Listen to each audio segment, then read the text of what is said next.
Ohio State. In fact, his last win against the Buckeyes came in 1986 when he was Michigan's quarterback. So here's his take on Saturday's game, Jim Harbaugh in 1986. The last 10 games that we played mean nothing to us right now. It's down to a one-game season. Ohio State is our season. If we win this game, then it's a successful season. If not, then it's not a successful season. Yeah, I kind of agree with Jim. That And that applies this year, you're saying? applies this year. Yeah. That it's a failure this season if they don't win this game. And I say that having a rearview mirror to look back at the entire Big Ten now in retrospect. This is a weak year in the Big Ten. And it's laid out there on a silver platter for Jim Harbaugh in Michigan. Northwestern's awaiting someone in the Big Ten championship game. If Jim doesn't get this done, if he goes 0-4 against Ohio State here as a coach, this season's a failure. Oh, huge failure. Twofold.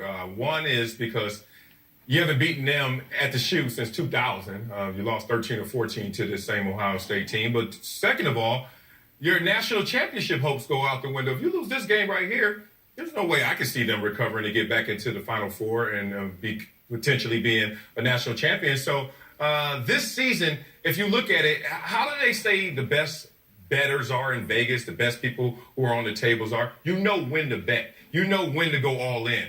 If you're Michigan with the storyline this year and with the success that they've put off, 10 straight wins, you go all in. And I think that that's what the expectations are. That's where the fan base is. You come home with a loss again to Ohio State, oh, yeah, it's a big-time failure. Yeah, and I'm a big believer in windows, right? Championship windows, and probably more so in professional sports, but I think it happens at the college level as well.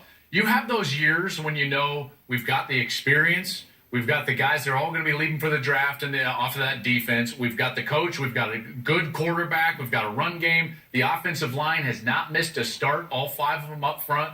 That, to me, is a championship window. Our rival is down defensively. Their coach is struggling with his health right now. Michigan State and Penn State have fallen off the map. The West Side is down. This is the window, guys, to your point, for Jim Harbaugh and Michigan. And for that reason, for the reason that they probably should beat Ohio State, that they probably do have the better team, I think this is the biggest game that he's going to coach in since the Super Bowl, when he was the head coach of the San Francisco 49ers.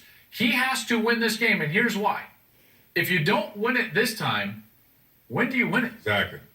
That's the hard part for a Michigan fan, and trust me, those Michigan fans, when I talk to them, they're gripping because they know the importance of this game, and they know that they have to win it. And at times, Marcellus, you know this from being a player, when you have to win, that's almost more difficult when it's just like, all right, let's go roll it out there and see what Hey, happens. that's the open field catch when, no one's around Right, for 10 yards. You got time to think about it. These guys are starting to feel that pressure. They're starting to create that pressure for themselves. And all the excuses are out the window. One, you're going against a porous defense in Ohio State. They're horrible. I mean, Maryland put up 51 against them. You look at this team right now, this is the first time he could look out there and say, this is my class. I'm Jim Harbaugh, my fourth year. These are all of my recruits. So that end of the year meeting won't go the same because there are no more excuses to pull from. You have to go out there, finish the deal, and be in that college football playoffs. Joe, I want to ask you this because I expect Michigan to win.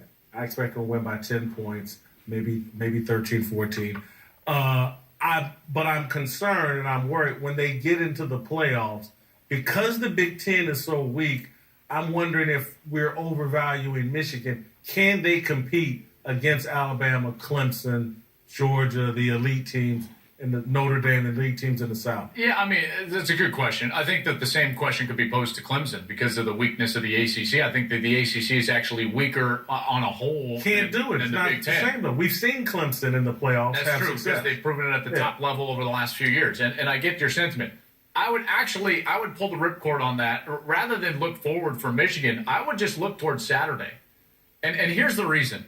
After everything that we said, which is all true, this is still the best offense that they've played all season long. And Dwayne Haskins is still a guy that last week 3 different times had a 14-point deficit and brought his team back and back and back to the point where he was running for multiple touchdowns, and he's not even a running quarterback. He's thrown for 400 yards 4 different times this year. This guy is an elite passer with a veteran group of wide receivers. This is not a shoo-in for Michigan. There's a reason why it's still under a touchdown in Vegas right now, and the reason is that even while we've seen Ohio State struggle, what we have seen them do well is something that Michigan hasn't seen yet. They have not seen an offense like they're going to see in Columbus on Saturday. So I'm not saying that it's an end-all be-all. I will say, I like your point, Yeah, though. go I'm ahead. staying on this game because Ohio State started the season in chaos, and I don't know if that chaos has ever really gone away. And so I think Ohio State's personnel may be better than their performance, and this may be the first Saturday where they actually have the focus, the energy, the motivation to actually give their best performance. Couple of things on the personnel, in particular on defense, because Marcellus, you brought up their defensive struggles, and you're right. I mean, they've struggled mightily on the defensive side. Do you know that they've lost 15 players in the last 3 years in the top 4 rounds of the NFL draft? That's a lot.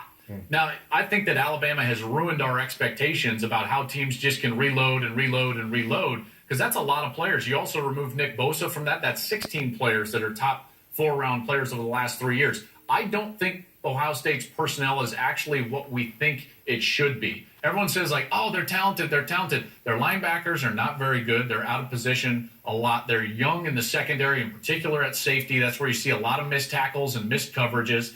So that's what's going on with Ohio State from that standpoint. And then the last thing I would say for the Buckeyes is, and this is an unfair deal from all of us, including the playoff committee, I think that we are evaluating Ohio State on what we think they should be versus what they are. They're still a 10-1 team that has fought and scratched and gotten to this point. All right, we view Washington State very differently. Why? Because we don't have this mountain of expectations behind our evaluation of that Washington State team. We can't say, boy, they laid an egg that night at USC when they blew a fourth-quarter lead and lost that game when they shouldn't have.